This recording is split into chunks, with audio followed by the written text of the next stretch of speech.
চট্টগ্রাম যাওয়ার পথে অবশ্যই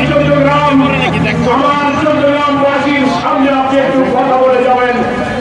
আপনারা আমাদের প্রিয় নেতা, এই চট্টগ্রাম জনপদের বিপ্লবী নেতা মোহাম্মদ তাহের, যিনি শহীদ কাফেলা বাংলাদেশ ইসলামী ছাত্র শিবিরের কেন্দ্রীয় সভাপতি, যিনি বাংলাদেশ জামাত ইসলামী সংগ্রামী সাবেক জাতীয় সংসদ সদস্য, আমাদের ছাত্র জীবন থেকে তাহের ভাই আমাদের প্রাণের মানুষ, মনের মানুষ, আবেগের মানুষ।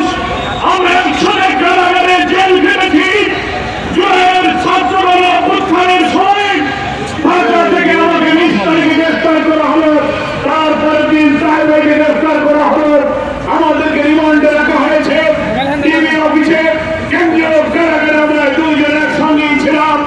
5 তারিখের সকালে যখন শুনতে পেলাম রাজধানী ঢাকা সহ সারা বাংলাদেশের কোটি কোটি মানুষ স্বৈরাচারী ফ্যাসিস্ট, ইতিহাসের নিকৃষ্টতম ফ্যাসিস্ট, হত্যা, খুন, মাস্টার মাইন্ড, ক্রসফায়ারের মাস্টার মাইন্ড, খুনি হাতিয়ার হতে যাচ্ছে।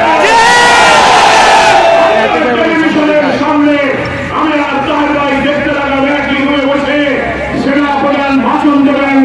ভাষণ দেওয়ার আগেই স্কুলের লেখা দেখলাম কিছুক্ষণ আগে শেখ হাসিনা তার বোন রেহানা হেলিকপ্টারে করে ভারতে পালিয়ে গেছে। আমাকে জড়িয়ে ধরলেন, আমরা চোখের পানি ছেড়লাম। ইতিহাসের পরবর্তী ফ্যাসিস্টের পতন হলো।